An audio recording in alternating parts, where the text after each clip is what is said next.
UKలో 1 year masters. No IELTS required up to 5 years visa. High visa success rate. ప్రభుత్వ భూముల్లో ఇల్లు నిర్మించడానికి bank రుణాలిస్తే పేదవారికి న్యాయం జరిగేలా చూస్తామని హైడ్రా కమిషనర్ రంగనాథ్ అన్నారు. పార్కుల కబ్జాపై అన్ని విభాగాలతో సమగ్ర సర్వేకు అధికారులను రంగనాథ్ ఆదేశించారు. ప్రభుత్వ భూములే కాదు పార్కు స్థలాలను కాపాడే పనిలో ఉంది హైడ్రా. అమీన్పుర మున్సిపాలిటీ పరిధిలోని హెచ్ఎండిఏ అనుమతులిచ్చిన లేఅవుట్లలో పార్కుల కబ్జాపై పలు ఫిర్యాదులుండడంతో సమగ్ర సర్వేకు హైడ్రా కమిషనర్ ఆదేశించారు.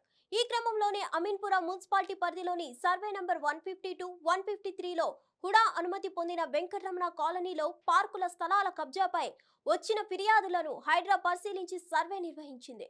హైడ్రా అధికారులతో పాటు ఈ సర్వేలో రెవెన్యూ అధికారులు, హెచ్ఎండిఏ, మున్సిపల్ అధికారులు పాల్గొన్నారు. కబ్జా చేశారంటూ ఆరోపణలు ఎదుర్కొంటున్న వ్యక్తులతో పాటు ఫిర్యాదు చేసిన కాలనీ వాసులతో సమావేశాన్ని కూడా హైడ్రా కమిషనర్ ఏర్పాటు చేశారు.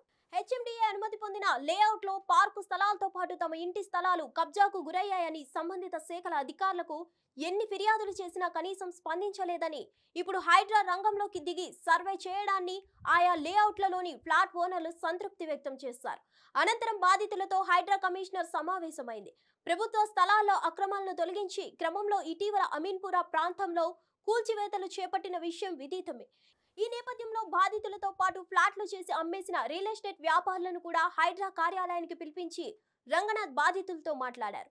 Venkataramana colony, Chakrapuri colony, RTC colony, golden cave colony వాసులు ఒకరి లేఅవుట్లోకి మరొకరు వచ్చేసినట్లు ఫిర్యాదులు వచ్చిన నేపథ్యంలో ఆయా కాలనీ వాసులతో పాటు లేఅవుట్లు వేసిన వారిని కూడా నేరుగా విచారించారు. ఒకదాంతో ఒకటి లింకుగా ఫిర్యాదులుండడంతో సమగ్ర సర్వే ద్వారా అసలు విషయం తేల్చుతామని రంగనాథ్ చెప్పడంతో ఫిర్యాదుదారులు సంతృప్తి చెందారు. పేదలను ఇబ్బంది పెట్టడం తమ విధానం కాదని, ప్రభుత్వ ఆదేశాల మేరకు ప్రభుత్వ భూములను కాపాడడం, కాలనీలోని సామాజిక అవసరాలకు కేటాయించిన స్థలాలు కబ్జా కాకుండా చూడడమే తమ బాధ్యతని రంగనాథ్ చెప్పడంతో బాధితులు ఊపిరి పీల్చుకున్నారు. 15 రోజుల్లో సర్వే పూర్తి చేసి ఇందులో ప్రభుత్వ భూమి ఎంత, పార్కుల స్థలాలు ఎక్కడున్నాయి, ఎవరి కాలనీలోకి ఎవరు చొరబడి ఫ్లాట్లు మాయం చేశారనేది తేల్చుతామని చెప్పారు. త్వరలోనే రుణ సంస్థలతో కూడా సమావేశం పెట్టి వారి పాత్రను రుణాలు మంజూరు చేసే విషయంలో ఎలాంటి జాగ్రత్తలు తీసుకోవాలో వివరిస్తామన్నారు.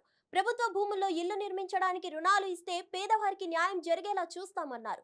ఈ సందర్భంగా పలువురు బాధితులు హైడ్రా కమిషనర్ కు వినతి పత్రాలు సమర్పించారు. మరిన్ని అప్డేట్స్ కోసం stay tune to hit TV. Hit TV app ని డౌన్లోడ్ చేసుకోండి. ఇందులో short news, live news, entertainment movies అన్ని అవైలబుల్ గా ఉన్నాయి. Please download hit TV app. Hit TV app hit TV app ని ఫ్రీగా డౌన్లోడ్ చేసుకోండి.